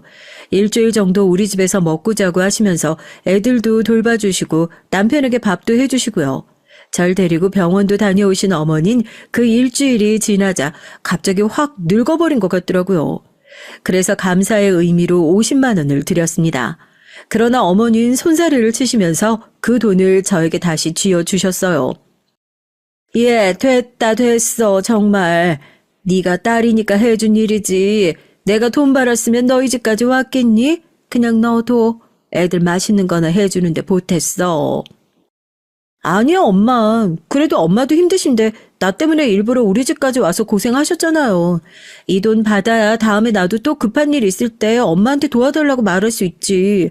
안 받으시면 미안해서 연락도 못해. 제가 부득부득 우겨서 어머니는 할 수 없이 돈을 받아들고 좋아하시긴 하더라고요. 집에 가셔서 친정 아버지께 자랑도 하셨다고 하는 걸 보면 안 드렸으면 큰일 날 뻔했다는 생각이 들었습니다. 그 일이 있고 나서부터 저희 친정 엄만 일찍 시집간 저에 대한 서운함과 대학 때 임신했던 걸로 화가 난 마음을 좀 푸신 것 같았어요. 그러고 보면 전 시어머니도 좋으시고 친정 엄마도 그다지 저한테 심하게 하지 않으신 것이 다른 사람들보다 좋은 삶을 살긴 했나 봅니다. 드라마에 나오는 못된 시어머니도 없고 동서들도 저한테 막대하긴커녕 잘해주시려고 노력도 많이 하고요. 지금 와서 생각하면 전 참 결혼 하나는 잘했다는 생각이 드네요. 그것도 다 우리 남편을 잘 만나서였던 것 같아요. 남편이 저한테 잘해주니까 시댁 식구들도 절 깔보거나 우습게 생각하는 사람이 아무도 없거든요. 그런데 문제는 우리 시누이가 다 커서 시집갈 때부터 시작이 됐던 겁니다. 시누이는 28배에 결혼을 했는데요. 남들이 보면 아주 평범한 결혼을 했다고 할지 모르지만 전 그 시누이의 시어머니를 처음 봤을 때부터 엄청 마음에 들지 않았습니다. 시누이가 결혼하기 전까지 제 삶은 아주 평탄하고 순조로운 편이었다고 생각해요. 그러나 시누이가 결혼을 하겠다고 나섰을 때부터 제 걱정 가득한 삶은 시작이 되었던 것이었죠. 저희 시누인 대학을 졸업하고 처음 들어간 회사에서 그 남편을 만나 결혼까지 6개월 내로 초고속 진행을 했습니다. 누가 보면 뭐가 그렇게 급해서 결혼부터 하느냐고 말을 했을지 모르겠지만 그 남편이란 작자가 그 회사 내에서 여직원들의 아이돌처럼 인기가 많았다고 하더라고요. 그래서 시누인 다른 직원들에게 남자친구를 뺏길까봐 아직 어린데도 결혼을 감행했던 모양이었습니다. 나중에 시어머니께서도 그렇게 바로 딸을 결혼시킨 것이 뭔데 후회가 되셨던 것이었어요. 내가 그 안싸돈이란 여자 실체를 알았으면 우리 동이 그 집에 절대 시집 안 보냈지. 그 여자가 그렇게 교양도 없고 손버릇이 나쁜지 몰랐지 뭐냐. 그러니까 제 말을 들으셨어야죠. 처음 봤을 때부터 쎄하더라니. 전 그 여자 처음부터 마음에 안 들었어요, 어머니. 지금이라도 우리 시누이 그 집안이랑 영 끊게 하신 거 잘하신 거예요. 여러분, 제가 왜 시누이의 시어머니한테까지 이렇게 신경을 썼는지 지금은 이해가 안 가실 수도 있을 텐데요. 시누이가 결혼하던 날 전 시누이의 시어머니와 기분이 안 좋은 사건이 하나 있었어요. 그때 그 못된 안싸돈의 속내를 전 간파하게 됐거든요. 시누인 신부 대기실에 있느라 몰랐던 얘긴데요. 그 결혼식 날에 안싸돈이 자기네들 친척이 오자 그 사람들을 먼저 앞자리에 채워놓은 것이었습니다. 결혼식장이 식을 보면서 식사를 할 수 있는 그런 구조라 시간이 좀 오래 걸리는지라 자리 때문에 눈치 싸움이 좀 있었거든요. 어머, 이쪽으로 오세요. 아유, 여기가 제일 신랑 신부 잘 보이는 곳이에요. 이런 자리 흔치 않아요. 이쪽으로 다들 데리고 와요. 사돈어른, 여기는 신부 측 자리인데요. 이건 좀 선 넘으시는 거 아니신가요? 앞쪽에 전부 신랑 측 친척들만 앉게 하시면 어떡해요. 이쪽으로는 자리 좀 비워주시죠. 아니, 자리에 무슨 임자가 있어. 그쪽 이름이라도 써 있어요? 근데 그쪽은 누군데 나한테 이러는 거야? 자기 무슨 신부 어머니라도 되나? 안싸돈도 가만히 있는데 왜 자기가 나서서 그래? 참 어이가 없어서. 제가 거기서 물러났으면 크게 사건화되진 않았을 테지만 전 그때 안 그래도 우리 딸 같은 시누이가 시집을 가서 기분이 썩 좋지가 않았거든요. 그래서 절대 자리를 뺏길 수 없다고 버텼습니다. 그래서 결국 안싸돈은 우리 쪽 친척들에게 밀려나 씩씩거리며 저한테 소리를 지르더라고요. 전 그 여자가 소리를 지르든 말든 크게 신경 안 썼고요. 아니, 옳게 따위가 여기가 어디라고 우리 집안일에 관여를 하는 거야? 내가 오늘 이 수모를 잊지 않을 거야. 어디 한번 두고 보자고. 내가 가만히 있을 것 같아? 며느리가 이쁘려면 사돈들이 잘해야지. 신우이의 시어머니는 이때부터 앙심을 품고 우리 신우이에게 호된 시집살이를 시켜야겠다고 마음먹었던 모양이에요. 무슨 조그만 꼬투리라도 잡히면 그걸로 두고두고 물고 늘어졌나 보더라고요. 나중에 그 집에 들어가서 신우이에게 물어보니 울면서 그 안싸돈에게 당했던 일들을 저에게 다 얘기하고 다시는 그 집에 돌아가고 싶지 않다고 했습니다. 전 지금도 신우이를 그 지옥 같은 시댁에서 구해온 게 다행이라고 생각해요. 그 다음은 제가 나중에 신우이에게 듣고 여러분에게 그대로 전달해드리는 얘기입니다.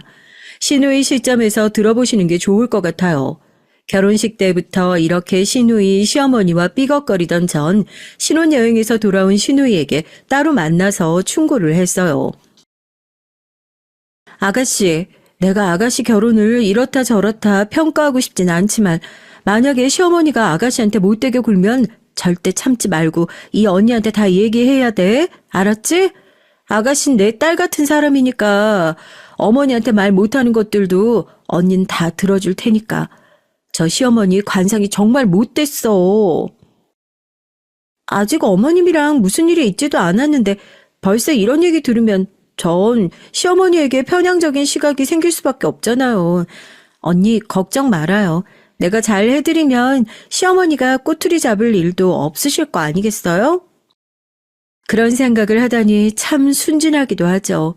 우리 신우인 중립적인 입장에서 제 얘기를 받아들이긴 했지만 선입견을 가지긴 싫다고 말했습니다.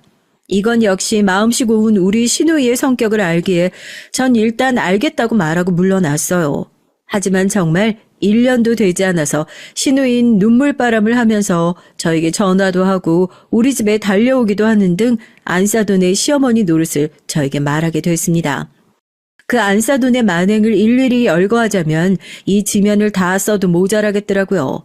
신우이도 드라마를 보면 좋은 시어머니가 잘 없으니까 그 막장 드라마에 나오는 시어머니보단 낫다면서 그 안사돈을 좋게 보려고 노력을 많이 했나 봐요. 하지만 도저히 참을 수 없게 되는 날은 찾아오게 마련이죠. 언니, 저 더 이상 못 참겠어요. 엊그제 우리 어머니가 우리 집에 와서 저한테 무슨 가정부가 일 잘못해서 집이 더럽다는 식으로 폭언을 하고 가셨어요. 제가 우리 집에 가정부 노릇하려고 결혼한 건 아니잖아요. 안 그래요? 아니, 그 알망구가 정말 그랬어? 내가 이 여자를 그냥... 전 계속 시어머니에게 말씀드리고 그만 이혼하라고 신우이에게 충고를 했습니다. 하지만 우리 집에 와서 실컷 울고 나선 신우이는 다시 그 집으로 돌아가길 반복했어요. 그러면서 집으로 돌아갈 때 슬픈 미소를 지으며 저에게 이렇게 말했습니다. 그래도 전 남편을 포기할 수는 없어요. 나한테 잘못하는 건 시어머니지. 남편은 저한테 잘해주거든요. 그리고 전 남편 아직 사랑해요. 그런 이유론 저도 신우이의 마음을 돌릴 수가 없었어요. 어쩔 수 없죠. 부부가 이혼하지 않고 같이 사는 것이 그래도 가장 좋은 결혼의 형태 아니겠습니까? 그래서 전 신우이에게 시어머니가 또 괴롭히고 그러면 남편에게 얘기를 해보라고 했어요. 그랬더니 신우인 펄쩍 뛰면서 그건 안 된다고 하더라고요. 아무래도 자기 친엄마에 대한 험담을 아내의 입으로 듣는다면 얼마나 기분이 안 좋겠느냐고 하면서요. 참 우리 신우인 너무 마음이 착해요. 그게 전 항상 마음에 걸렸습니다. 험한 시댁살이 하려면 어느 정도 마음도 단단해야 하고 얼굴에 철판도 깔아야 하는데 신우인 전혀 그러질 못했으니까요. 그런데 그 후 얼마 안 있어 신우이에게 더 나쁜 일이 일어났죠. 그건 신혼집으로 구했던 전세가 집주인의 사기로 이중계약이 돼서 산지 1년 만에 쫓겨나게 되었던 겁니다. 신우이 남편은 그 후에 세입자가 이삿짐을 가지고 쳐들어오자 한마디 말도 못하고 집을 뺏기게 됐다고 하더군요.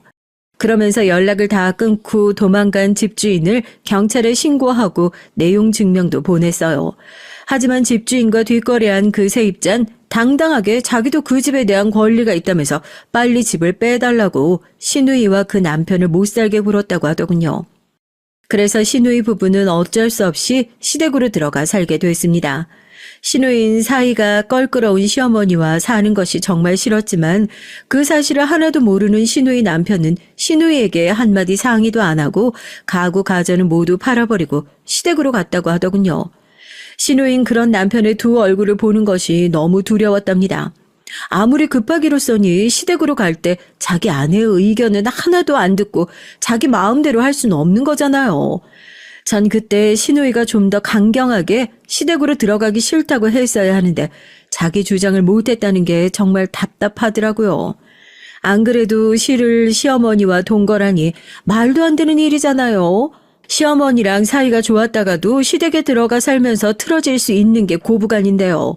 시누인 처음 결혼할 때부터 시어머니가 그렇게 못되게 했는데 시댁에 들어가 살면서 얼마나 마음고생을 심하게 했는지 충분히 알고도 남을 정도였습니다. 어머니, 제가 오늘 야근한다고 아침에 출근하기 전에 말씀드렸잖아요. 그런데 아무것도 안 하시고 그냥 계시다가 제가 오니까 지금 밥 차리라고 말씀하시면 어떡해요? 뭐? 난 그런 소리 못 들었다. 네가 말을 하지도 않았는데 그걸 어떻게 하니? 그리고 중간에라도 네가 전화해서 말을 했으면 너 안 기다리고 밥 미리 먹었을 거 아니니?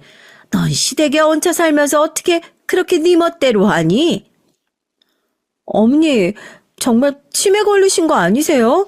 병원에 한번 가보세요. 아침에 분명히 전 말씀드렸단 말이에요. 뭐? 이 인연이... 넌 어떻게 멀쩡한 시애미를 치매라고 몰아붙일 수가 있어? 내 나이가 아직 치매 걸릴 때는 아니잖아.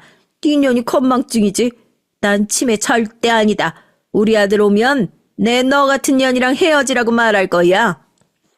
그때 마침 시누이 남편은 다른 나라로 출장 중이었다고 하더라고요. 이런 식으로 남편이 시댁에 없을 때마다 시어머니는 온갖 구실을 붙여서 시누이를 구박하고 나쁜 며느리로 몰았다고 하더라고요. 전 나중에 이런 안사돈의 만행을 듣는데 주먹이 저절로 쥐어지고 이를 가할 정도로 화가 났습니다. 진작에 우리 신우를 그 지옥 같은 시댁에서 빼내왔어야 하는데 너무 늦게 구출했다는 미안함에 몸둘 바를 모르게 되더군요. 그래도 시누이인 남편만은 시누이의 편이라고 믿으면서 그 못된 시어머니의 구박을 버텨왔다고 하더라고요. 그러나 그 남편마저 어느 날 시어머니의 계략에 빠져서 시누이에게 소리를 지르면서 미친 듯 화를 내는 사건이 있었다고 하네요. 그 분통 터지는 얘기는 바로 이런 내용이었습니다. 그날은 토요일이었어요. 시누이 남편은 오후에 친구들을 만나러 나갔고 시아버지도 동네 공원에 나가서 바둑을 두신다고 나가셨답니다. 그래서 시댁엔 시어머니와 시누이 둘만 있었다고 해요. 그런데 시어머니가 갑자기 방에서 핸드폰을 보고 있던 제 시누의 머리채를 잡고 거실로 질질 끌고 나왔다고 하더라고요. 시누인 다짜고짜 아무 설명도 없이 머리채부터 잡히자 어이가 없고 놀라서 시어머니에게 소리를 쳤대요. 어머니, 왜 이러세요? 이거 놔주세요. 제발요. 뭐 때문에 이러시는 거예요? 시끄러워. 입 닫아 이년아. 네가 안방 화장대에 있던 내 진주 목걸이 훔쳤지? 그게 어떤 목걸인데? 우리 아들이 대학교 때 아르바이트해서 처음 월급 받은 돈으로 사준 거야. 너 그거 얼른 내놔. 내놓을 때까지 내가 너 머리채 절대 안 놓을 줄 알아, 이 미친년. 어머니, 저 몰라요. 그런 거 모르고 어머니 방에 들어간 적도 없어요. 시끄러, 인연인. 이젠 거짓말까지 해. 네가 아니면 누가 그 목걸이를 훔쳐? 내 아들이 그러겠니? 네 시아버지가 그러겠니? 하지만 정말 어처구니 없게도 그건 시어머니의 핸드백 속에서 나왔습니다. 시누이 시어머니가 그 전날 동창 모임에 나갔다가 그 목걸이를 자랑하고 풀어서 가방 속에 넣어둔 걸 깜빡 잊어버렸다는 것이었어요. 그렇게 엄한 사람을 잡아놓곤 진실이 밝혀지자 뻔뻔하게도 그 시누이 시어머니는 한마디 사과도 없이 다시 안방으로 들어가 버리더랍니다. 전 시누이의 그 말을 듣고 분노가 폭발해버렸어요. 진작 알았으면 저도 그년의 머리채를 다 뽑아놨을 텐데 그러지 못했던 게 한이 되네요. 전 어렸을 때 결혼을 해서 그 시누이의 시어머니와 10몇 살 차이밖에 나지 않았거든요. 그러니까 마음 먹고 맞짱을 뜨려면 얼마든지 뜰 수 있었습니다.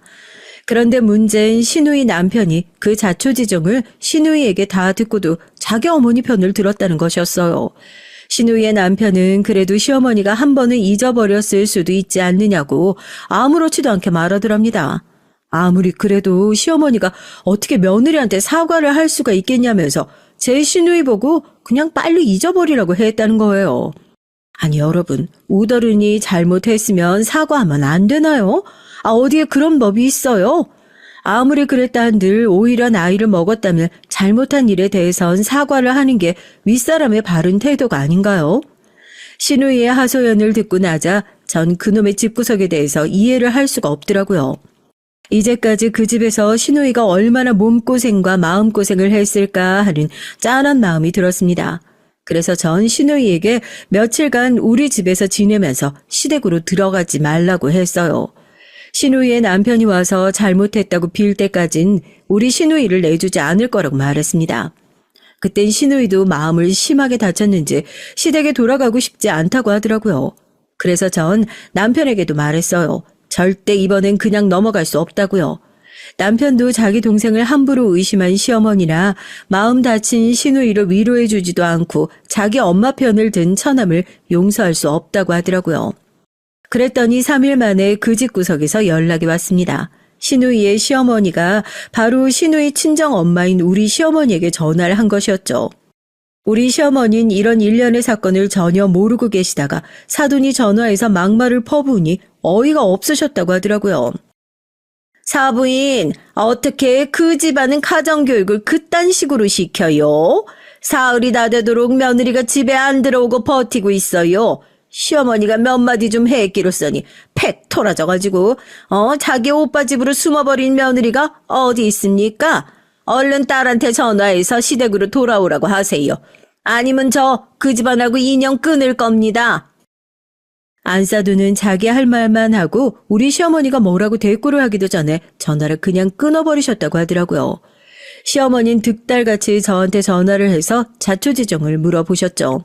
그리고 시누이에게 그동안의 얘기를 듣더니 시누이에게 찬찬히 말씀하셨습니다. 예, 동희야. 시댁살이가 만만한 게 아니야. 정말 견디기 힘들면 이 엄마가 너랑 이서방만 둘이 따로 집 하나 얻어주마. 그래도 이서방은 너한테 못된 말이나 행동은 하지 않는 거 아니니? 시어머니 집에서만 나오면 해결될 일인 것 같은데 어때? 엄마 말대로 할래? 시누이는 울면서 그러기 싫다고 말했지만 시어머니는 마지막으로 한 번만 더 참아보라면서 시누이의 남편을 우리 시댁으로 불렀습니다. 그리고 둘만 살 수 있도록 돈을 보태줄 테니까 그 시댁에서 나오라고 했다고 해요. 그랬더니 시누이 남편은 자기 장모님의 제안을 딱 잘라서 거절했다고 하더라고요. 자긴 시댁에서 사는 게 좋고 집주인과 합의를 보거나 집주인이 전세금 전액을 물어주기 전까진 이사갈 생각이 전혀 없다고 말이에요. 시어머니는 기분이 엄청 나쁘셨지만 어쩔 수 없이 우리 시누이를 다시 그 지옥 같은 시댁으로 보낼 수밖에 없었습니다. 딸이 이혼녀가 되는 것만은 막고 싶었다고 하시더라고요. 그 당시엔 그랬지만 지금은 후회한다고 하시더군요. 결국 시누이는 어쩔 수 없이 그 개 같은 집구석에 다시 끌려 들어갔습니다. 그리고 그 사건은 시누이가 시댁으로 들어간 지 한 달이나 됐을까요? 그 사이를 못 참아서 미친 안사도는 시누이를 또 구박하기 시작했던 거예요. 전 불행하게도 그 장면을 정확하게 목격하고 말았고요. 전 시누이가 그날 아침 심한 감기 몸살 때문에 회사를 못 갔다는 문자를 받았습니다. 그래서 너무 걱정이 된 나머지 시누이에게 그 집의 주소를 보내달라고 했어요. 처음엔 그냥 어플로 죽집에서 죽을 주문해 주려고 했지만 제 이상한 촉이 발동을 했던 것이었습니다. 전 직접 전복을 사다가 정성스럽게 죽을 만들어서 시누이가 보내준 주소로 찾아갔어요. 그런데 제가 막 현관에 도착하자마자 현관 밖에까지 시누이 시어머니의 미친 듯한 고함 소리가 시누이 시어머니의 미친 듯한 고함 소리가 들려오는 게 아니겠어요? 야, 이년아, 넌 오늘 꾀병 부리는 거지? 회사 가기 싫어서 아픈 척하고 힘없는 척하는 거 내가 모를 줄 알았니? 아니에요. 저 아직도 머리 너무 울리고 힘 하나도 없어요. 어머니, 제발 저 좀 쉬게 해주세요. 야, 이년아, 일어나. 안 일어나? 집에서 쉬면서 나한테 네 병간호까지 하라는 거야, 뭐야? 안 아픈 거 다 아니까 잔머리 쓰지 말고 얼른 일어나 점심이나 차려. 네 시아버지 이따 집에서 밥 드실 거니까. 아니, 네 년이 정말 맞아봐야 정신을 차리지. 정 그 미친 안사돈의 고함 소리를 듣곤 눈이 확 돌아버렸습니다. 그래서 그 집안의 초인종을 미친 듯이 누르고 문을 탕탕 두드리기 시작했어요. 신우이의 시어머니는 화가 머리끝까지 나서 현관문을 벌컥 열었다가 깜짝 놀라 뒤로 물러섰습니다. 도대체 그냥 어떤 미친놈이... 아유, 아니, 사돈이 여기까지는 어쩐 일로... 우리 며느리가 또 뭐 일러 바치기라도 한 건가? 시끄럽고요. 왜 우리 시누이 못 살게 구는 건데요? 아까 아침부터 목소리 들어보니까 진짜 많이 아픈 거 맞거든요. 꾀병이랑 진짜 아픈 것도 구분 못해요. 눈이 삐었나? 진짜 아줌마 치매 아니야? 뭐라고? 이 미친년이 말이면 다인 줄 알아. 니년도 맞아볼래? 안사돈은 제 뺨을 철썩 소리가 나도록 갈겼습니다. 이딴 건 하나도 안 아팠어요. 전 그 미친 여자가 저한테 먼저 손을 대도록 유도한 것이었거든요. 이젠 쌍방과실이고 전 정당방이잖아요. 전 안사돈이 저를 때리자마자 손바닥에 힘을 줘서 그 여자 뺨을 올려붙여 버렸습니다. 짝소리가 나면서 거실이 조용해졌죠. 안사돈은 벌개진 뺨을 붙들고 절 멍하니 쳐다봤습니다. 안사돈이 점점 숨을 몰아쉬는 것이 느껴지자 전 그 여자의 멱살을 콱 붙잡고 눈앞에서 소리를 꽥 질렀어요. 아줌마, 정신 나갔어? 당신이 먼저 나 때렸으니 난 정당방위를 한 거야. 그러면 그런 줄 알고 경찰 불러보라고. 나 우리 시누이 이런 지옥 같은 곳에 더 놔둘 수 없어. 이혼시킬 거야. 내가 아까 당신 며느리한테 소리 빽빽 지른 거 다 녹음해 놨거든. 이걸로 한번 된통 고발당해봐. 그리고 당신 때문에 우리 시누이 이혼하는 거니까 위자료는 당신 쪽에서 내야 할 거야. 정 그 미친 여자의 멱살을 쥐고 흔들었어요. 그래도 그 미친 여자는 한마디도 대꾸를 하지 못했습니다. 자기가 잘못한 게 맞으니까 말이죠. 전 화가 난 채 씩씩거리며 시누이에게 짐을 싸라고 말했습니다. 그리고 가져왔던 죽과 시누이의 가방을 든 채 시누이 손을 잡고 그 집에서 나왔어요. 제가 시누이의 엄마도 아닌데 왜 그렇게 화를 냈냐고 어떤 분들은 제가 경솔했다고 말씀을 하실지도 모르겠는데요. 그 1년이 좀 넘는 기간 동안 저희 시누이가 당한 괴롭힘은 정말 장난이 아니었거든요. 전 시누이와 얘기할 때나 시누이와 통화를 할 때 그 내용들을 전부 녹음해 뒀어요. 그리고 우리 시어머니에게 그 시누 남편이란 작자가 시댁에서 살고 싶고 이사 안 가겠다고 한 것도 전부 핸드폰에 녹음을 해뒀거든요. 언젠가 꼭 증거로 쓰여질 것 같아서 말이죠. 그 모든 것들을 다 쥐고 전 경찰서에 가서 시누이의 시어머니를 고발했습니다. 저에 대한 폭행 사실도 모두 진술했고요. 저도 정당방위로 한 대 때린 것까지 전 경찰에서 다 진술했습니다. 하나도 감추거나 축소할 이유가 없었거든요. 전 정당한 고발을 한 것이고 시누이가 당한 괴롭힘, 정신적인 피해 보상을 민사소송까지 가기로 마음먹었어요. 당장 소장을 제출해서 그 끔찍한 미친 여자를 고발했습니다. 시누이의 남편은 자초지종을 다 듣고 저에게 찾아와서 시누이와 깨끗하게 이혼하겠으니 제발 고소만은 취하해달라고 빌었습니다. 하지만 전 그 시누 남편의 얼굴도 보지 않았고 한마디로 거절했어요. 우리 어머니가 너무 화가 나서 우리 동희한테 소리를 좀 지른 모양인데 살다 보면 싸우기도 하고 그런 일이 일어날 수 있지 않을까요? 그러니 우리 와이프 돌려보내주세요. 이번엔 장모님 말씀대로 우리 본가에서 분가하고 저랑 동희 둘이서만 살 집 제가 찾아볼게요. 됐네. 난 자네에게 더 실망했어. 못된 시어머니 편을 들었다면서? 그런 집구석에 우리 시누이 절대 다시 못 들여보내.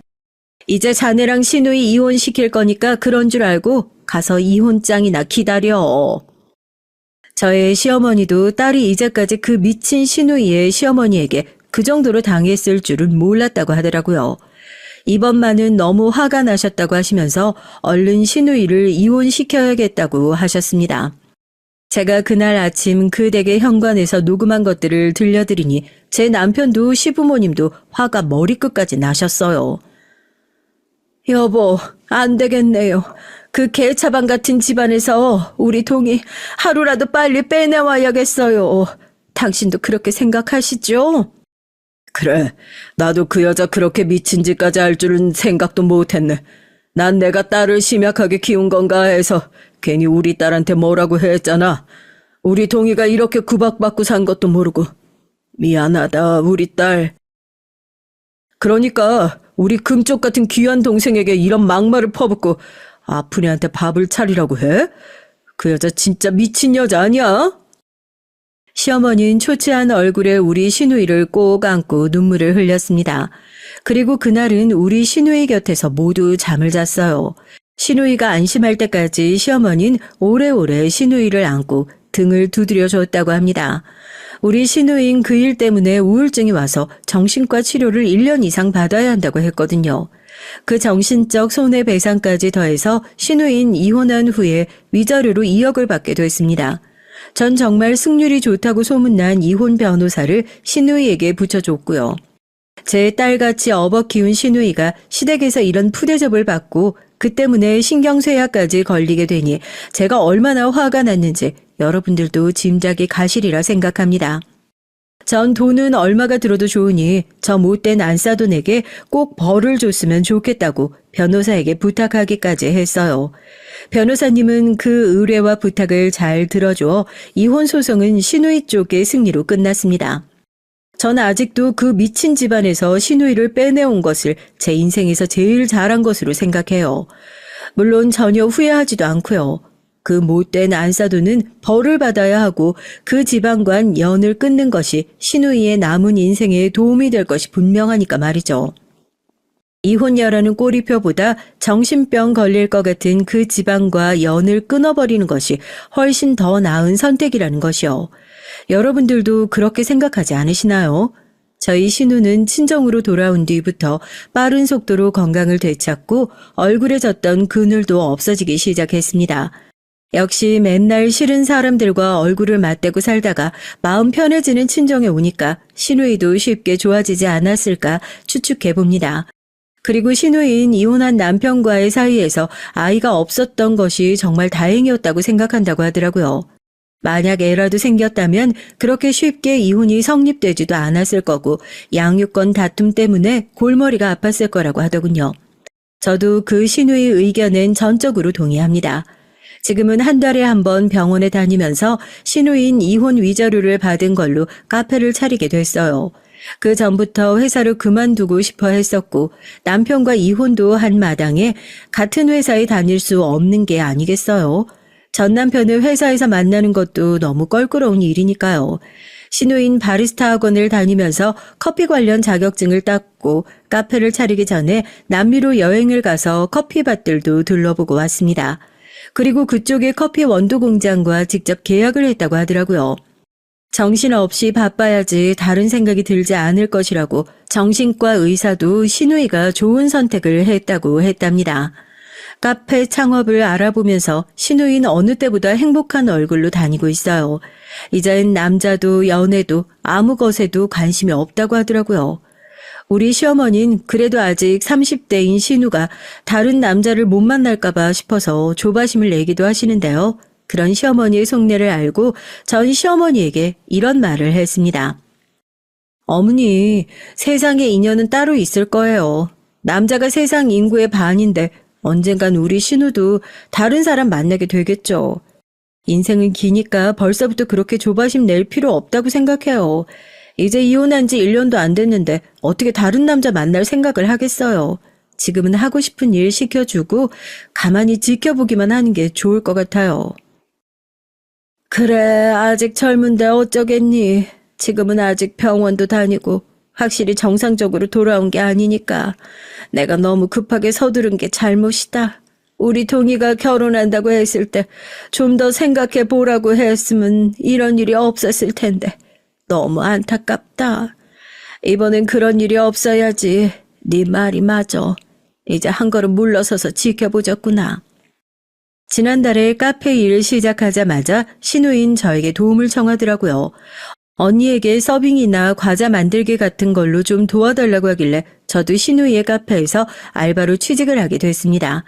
제가 귀여워하고 좋아하던 신우이와 매일 일을 하다 보니 저도 즐겁고 신우이와 마음도 잘 맞아서 어느 날은 카페를 닫고 둘이 여행을 가기도 한답니다. 저희 카페는 정기 휴일이 없어요. 대신에 저와 신우이가 마음 맞는 날은 하루 정도 문을 닫고 짧은 여행을 다니거나 서울의 특급 호텔에서 호캉스를 누리며 휴식을 취하기도 하죠. 저희 신우이는 이렇게 혼자 살면서 카페를 운영하는 것이 너무 좋다고 하면서 앞으로도 남자는 친구로만 두겠다고 하더라고요. 전 전적으로 그 의견에 동의합니다. 결혼을 하지 않더라도 남자를 못 만날 이유도 없고 혹시나 남자만 보고 또 결혼했다가 미친 시어머니를 또 만나면 안 되잖아요. 여러분들도 그렇게 생각하시지 않으신가요? 제가 준비했던 얘기는 여기까지입니다. 여러분, 세상엔 별별 사람들이 다 있지만 다른 사람을 깔보고 막말하는 사람은 피하시길 꼭 명심하시고 인간관계는 수평적인 게 건강한 거란 걸 잊지 마시길 바랍니다. 저희 신우이처럼 가스라이팅 당하거나 괴롭힘을 당하고 있다고 생각되는 이 땅의 며느리들께선 얼른 그 소나기에서 벗어나길 바라요. 안 그러면 정신이 피폐하게 되고 세뇌를 당하는 건 그리 어려운 일도 아니라는 겁니다. 제 말을 꼭 명심하셨으면 좋겠어요. 오늘 제 사연은 여기서 끝입니다. 들어주셔서 감사합니다.